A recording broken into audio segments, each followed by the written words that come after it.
the most heavily anticipated college basketball game in this state's history. And number one Auburn comes into Coleman Coliseum, and they walk out of here with a big win.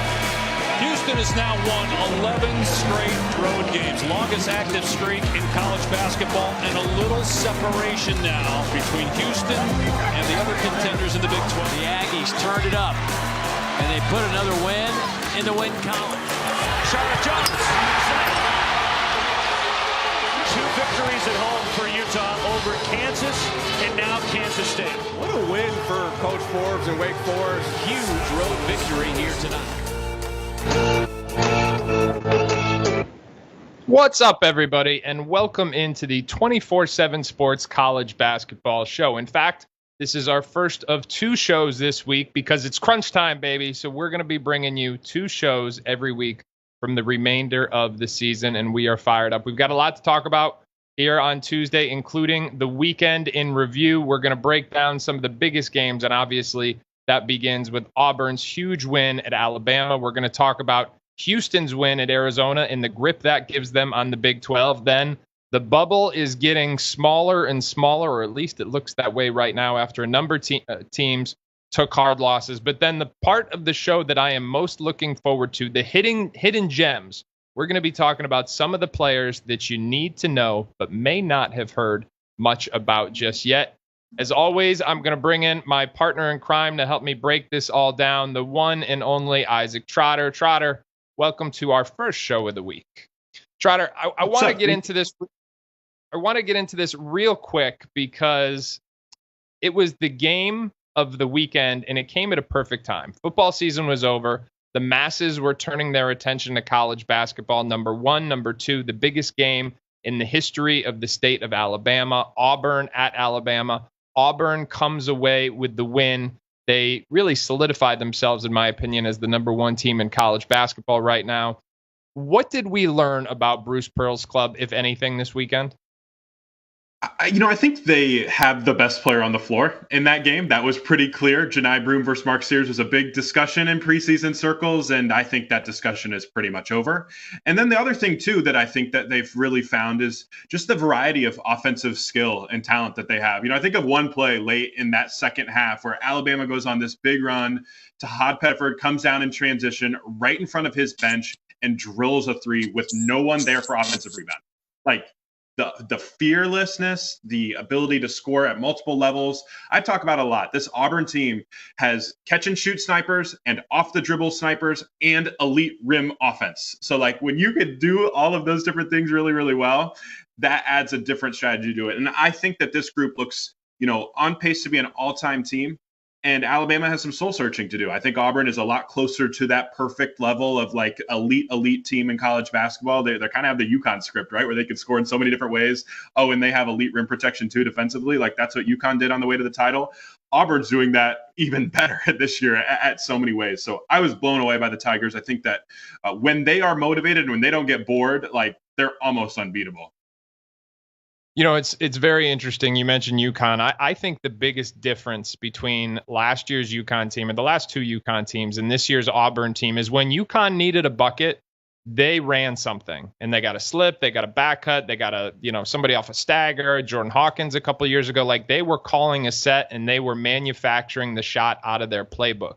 When Auburn needs a bucket, to your point, they pull up for 3 in transition. Like Bruce Pearl lets his guys go. And that's not to say they're not organized, but there's a level of freedom and trust that he really allows his players to play with. And I'm fascinated to see how that pans out in a scenario where you've got to win 6 games. What do you go to if all of a sudden the shots aren't falling as easily? Do you have something in the playbook you can go to? Sort of like Villanova did back in the day. They were big into their principles, not as much their sets, but every once in a while, Jay Wright had something in the playbook. So that's something that I'm gonna look forward to seeing as February turns to March and maybe even April here. The other big win of the weekend I thought was Houston at Arizona. They go in and they take that win. And to me, what was really a game that the Wildcats needed to win if they hope to have a shot to catch the Cougars in the race for the Big 12 championship. As we look at this Houston team, I'm not sure that most fans recognize just how high their ceiling is. And I think that may be because they don't have that one name. There's no Marcus Sasser. There's no Jamal Shed, who we just, kind of identify as the focal point of that team. But compare this year's Houston team to some of the other great Houston teams we've seen in recent years for me. Well, it feels like the last few years injuries have really marred the late season part of Houston basketball. Like if you're turning in just to March to see Houston, maybe they don't blow you away because they've been injured. They've lost a lot of guys the last couple of years. This year they're healthy. And I said it before, like even though Jamal Shed is gone, I think this backcourt is better. Like Milos Uzan is playing at a really, really high level right now. His touch on that little floater is terrific. He's shooting over 40% from three. You already know what you're getting from Emmanuel Sharp and LJ Cryer, who are just snipers, but they've found really nice additional secondary pieces from Terrence Arsenault has been really good. Malik Wilson has been really solid. And they just come at you in waves offensively. And I think this Houston team has a little bit more of a path to a deep run because these guards are legit. And I think Juwan Roberts has really turned a corner here lately as well, like as a mismatch hunting four who can pretty much go toe-to-toe with anybody. And it doesn't look great all the time with some of these like off-foot left-hand runners, but they go in at a high enough clip. And it's just a kudos to Houston being able to mix, that toughness and like, hey, all of our defensive principles that we're going to do well, also with the skill and shooting that we know like you have to have in an era of college basketball where scoring is just ballooned. We now have 26 days before Selection Sunday, and in my opinion, the biggest story in each of those 26 days is going to be the bubble watch. I think that's what, if you're not tuning into this until March, you are missing out, because I think it's the hunt for these final spots that is almost as exhilarating as the tournament itself. And to that end, we saw a lot of notable games this weekend, and quite frankly, a lot of notable losses. I mean, the bubble teams fighting for survival, Georgia, SMU, Kansas State, and Villanova, they all took losses this weekend, Trotter. For Georgia, it was a loss at home to Missouri, 87-74. Now, let's start with them, because correct me if I'm wrong or if you see this differently, but to me, they're on the bubble, and they've got to get a win, a notable win, away from their home floor to feel good on Selection Sunday. Yeah, I think that's fair. I think the SEC is just completely brutal this year, where it's like, all right, like you've dealt through like, hey, here's Missouri, right? Who was playing like maybe a tier 2 national title contender.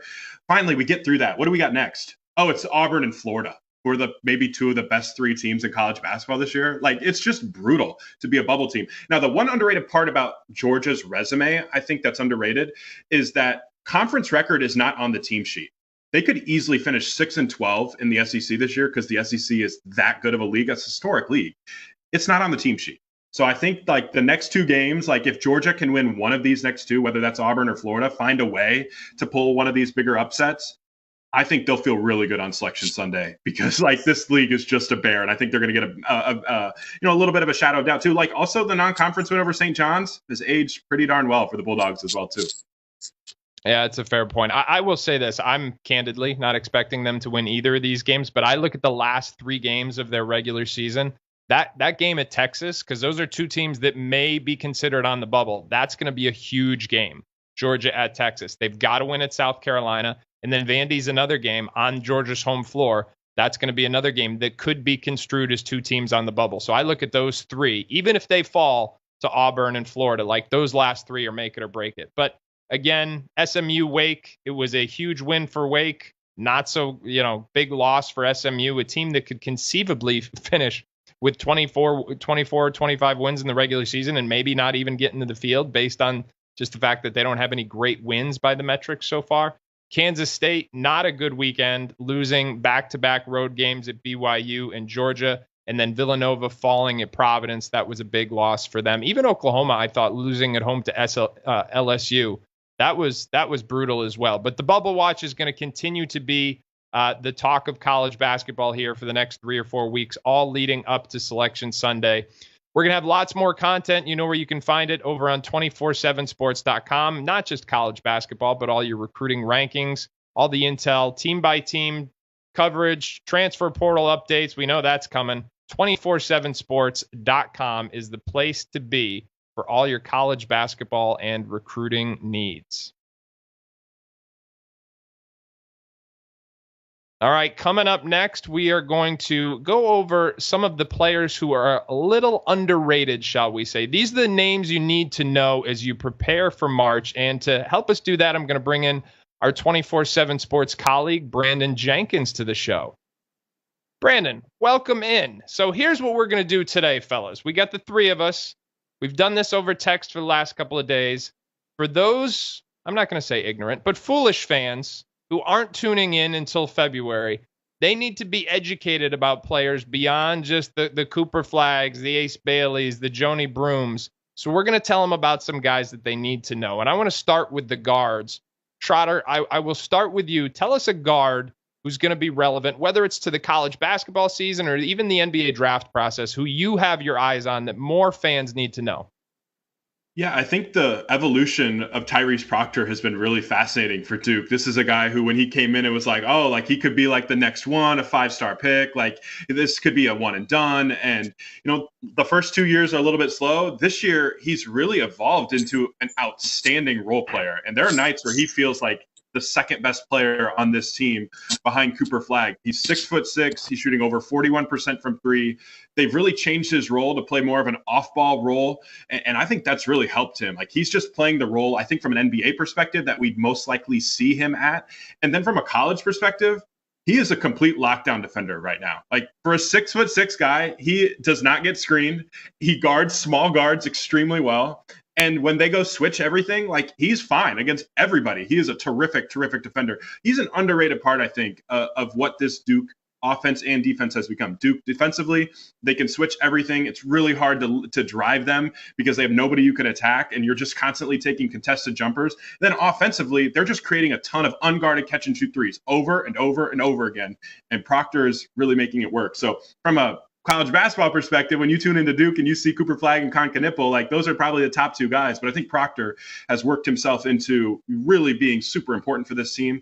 And I think he's a sneaky NBA prospect. I don't know if he's going to be a first rounder, but it would not surprise me at all if he's a top 40 pick in the 2025 NBA draft. Tyrese Proctor, so far in the month of February, 19 points per game on 54, 49, 75 shooting with a 2-to-1 assist to turnover ratio. And I thought you made a terrific point about his defense. Brandon, I'm going to go to you. Who do you have your eye on so far? Yeah, I'm looking at Junie Mobley just because of the day and the age and when and done with the NBA draft. You see a lot of freshmen that are productive that, work their way on the draft boards, but Junie Mobley has kind of like fell under the radar when you think about what he's done production-wise and how it hasn't really amounted to anything on this year's draft boards. And maybe it's because of his size, but from day one, he came off the bench and lit it up from behind the three-point line, something that he had a strong reputation of doing back when he was in high school. He shoots over 40% from three, and he's lethal and he's confident with deep range. So it's one of those things where he's not on draft boards now, but he's producing as a freshman, and I could see this dude not only being the face of Ohio State, but like also being the face of the sport, just with how lethal he is as a shooter. See, this is why I love having Brandon on the show, because we're so like-minded. I mean, it's just this is what I'm talking about. Junie Mobley shoots a feathery ball, and he shoots a feathery ball from about 40 feet. He's been doing it since he was an underclassman at Bishop Gorman High School in Vegas. I know he ended at Wasatch, but he can shoot like almost no other. Been a huge fan of his for a long time. I think that's a great call by Brandon. I'm going to talk about another guard, another freshman guard. And yes, it's the same guy who pulled up for three in that 1-versus-2 game in transition, Tahad Pettiford. Tahad Pettiford was someone that I really advocated for this time last year to make the McDonald's All-American game. He ended up doing that, and all he has done at Auburn is exceed expectations. He's averaging in double figures. He's been a three-range threat, and fearless is the word that not only Isaac used before, but you heard Stephen Pearl use earlier this week when he talked about the big shot-making ability. Guy who scores at all three levels. He makes tough shots from three with his pull-up. You can see the old-school use of the glass there. And I think it's important that just contextually, people don't talk about this. JP Pegues was widely presumed to be the starting point guard coming into this season. And that was the narrative about why Auburn was going to be so much better, because they finally had the point guard position figured out. That didn't come to fruition the way people expected. He had a hard time with the transition to a higher level of play. And it's been Pettiford, although he's come off the bench every single game, who's provided that boost in the backcourt and that playmaker that they haven't necessarily had. I think he's been phenomenal. It's going to be very interesting to see what he does in the offseason because remember, this is an Auburn team that has 11 seniors on it. There's only 2 guys with eligibility to come back. So does he choose to come back and be the face of the franchise, or does he explore the NBA? Because I do think that's going to be a possibility. The other thing I'll mention, he's listed at 6'1". That's not necessarily the case. This guy measured 5'11" and change 4 different times in high school. Now he has a massive 6'5" wingspan. I say that not as a criticism, but just to illustrate how impressive it is what he's doing to be able to get his shot off at multiple levels at his size. He's got a ton of game, and he's proved it on the biggest stages of college basketball. All right, we are going to kind of now shift the tide. We're going to talk about some wings. So, Trotter, this is a spot that I think from an NBA perspective, sometimes there are names in college basketball that scouts are interested in that aren't necessarily at the forefront of college stardom. But who's a wing who's been on your radar lately? Every time I watch St. John's, I love RJ Luis. Like, I love him. And I'm not supposed to because I like wings that can make threes. And Luis is not a three-point shooter right now. Like, there's times where the jumper looks a little bit iffy. He'll airball like a 17-foot jumper sometimes. But the speed, the power, the explosiveness that he plays with defensively is unbelievable. In transition, he's a complete, like, freight train getting to the rim, getting a ton of free throw attempts. And, you know, he is one of the best conditioned athletes, I think, in college basketball. He plays so hard and rarely comes off the floor, 94 feet pressing you, like just in your grill 24/7. And like, just like that type of athlete that he is just impressive to me. And just like, he really does embody a lot of what St. John's is all about. Like, he is that connecting piece defensively for them that just ramps them up to a new level. And it doesn't look like the coolest all the time, right? Like the jumper is, I'm telling you, it's not like the prettiest jumper of all time, but like the physicality and the rim pressure are something that I just don't think a lot of guys have. He kind of reminds me a little bit of Jaime Jaquez from UCLA a few years ago, where it's just like, just impacts the game in like 19 different ways. And that helps and impacts winning. And like, that's why St. John's is the best team in the Big East. And that's why Luis is probably going to win Big East Player of the Year. I honestly think that's kind of where this is trending. That is a darn good comp. I really like that. The mid-range master, the guy who, you know, we say, is he going to be able to shoot threes? Is he going to be able to shoot threes? We don't know. We'll figure that out when he tries to be a pro. But right now it doesn't matter because he's just dominating the mid-range area. All right, Brandon, back to you. A wing guard who is flown under the national radar, who deserves a little more love. Yeah, I think I'm going to stick in the Big East with Solo Ball. It just seems like every time I turn on the TV, he's always lacing a three every time I'm watching UConn. And I like this dude just because, like, he stuck it out. You know, in this day and age of the transfer portal where people, you know, don't really battle through adversity, he has stuck it out. He won him a national championship, and then he's came into this role after Cam Spencer's leaving and has been the guy that UConn has relied on to make shots down the stretch. I think back to that Marquette game, it just seemed like every three-pointer he hit was very loud and very crucial. I love the way that he shoots off the move. I love his body. He's very college strong. And I just think that he's somebody who's really bought into what Hurley is preaching. And so for him to be able to retain his players and for Solo to actually develop into what he is, adding 10 points per game over the season, I think this is a dude that can light it up, and he'll be big for UConn down the stretch if they're, you know, trying to find some consistency as March, you know, is coming upon us. Couldn't agree with you more. In fact, in December, I wrote for CBS how Solo Ball has really taken on that role as like the next in line of Jordan Hawkins and the guy who they use as a movement shooter. And it wasn't necessarily his niche in high school, but he's really improved in his 2 seasons at UConn. Stepped into, I think really it's him, it's Caravan, and it's Liam McNeely who make up just the vast majority of their offensive punch right now. If they can get those 3 guys on the same level, they still have a chance to do damage, in my opinion. All right, I'm going to go out to Oklahoma, and I'm going to talk about Jalen Moore. Now, this is admittedly a name that most people are not familiar with, but I think for a team that is right on the bubble, a team that's got a chance to make the NCAA tournament, but also for NBA scouts, this is going to be a very intriguing player to watch. We're talking about a 6'7" senior. He's in his second year at Oklahoma. He started his career at Georgia Tech. He is a big-time athlete, and he also looks really, really long. Now, I could not find any measurement history, so I don't have any data to back that up. But when you're talking about 6'7", long, athletic, and now making spot-up threes as well to the tune of 40% per game, over 1 make from 3 per game.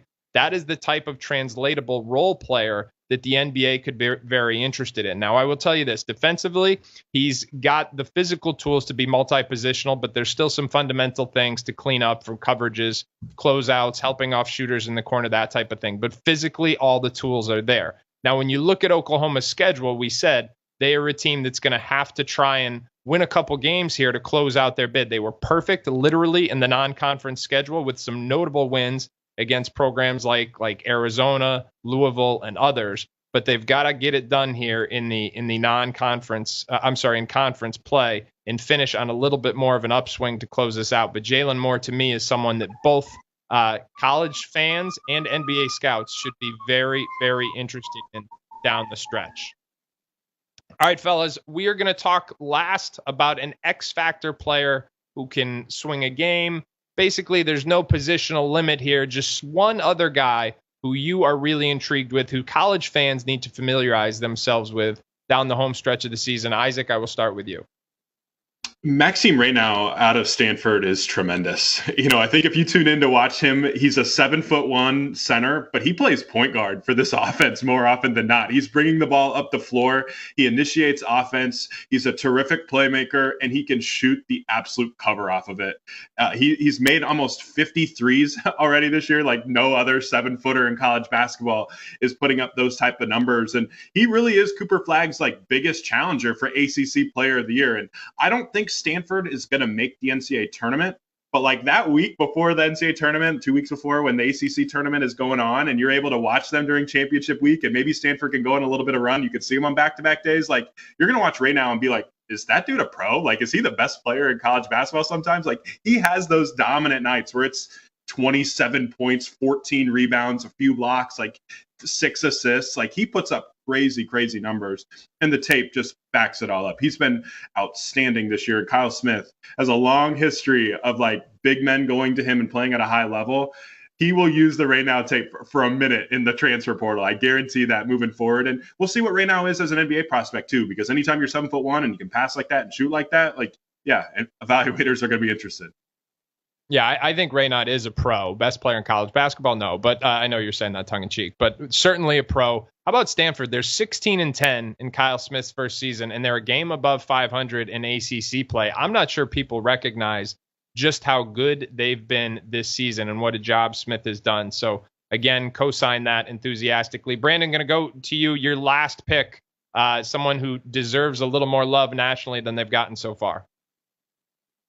Yeah, I'm looking at Joseph JoJo Tugler at Houston. He's somebody in high school that I was, very high on his fit within the Cougars program, just because, when he emerged as a high school prospect, it was all about how hard he played, how long his arms were, and how much effort he brought to the game. And, as we all know, that really translates well to what Kelvin Sampson and his staff has done, over the past, 9 to 10 years.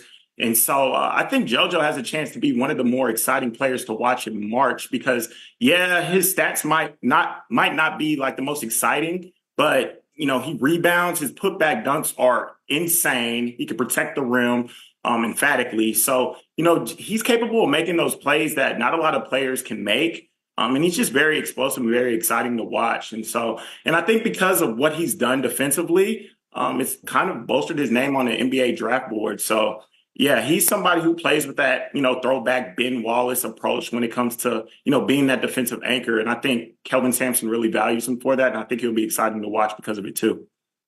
I love the Ben Wallace comp. I think that is absolutely spot on. The thing, Tugler's listed at 6'8", and if Tugler is 6'8", I'm 6'5".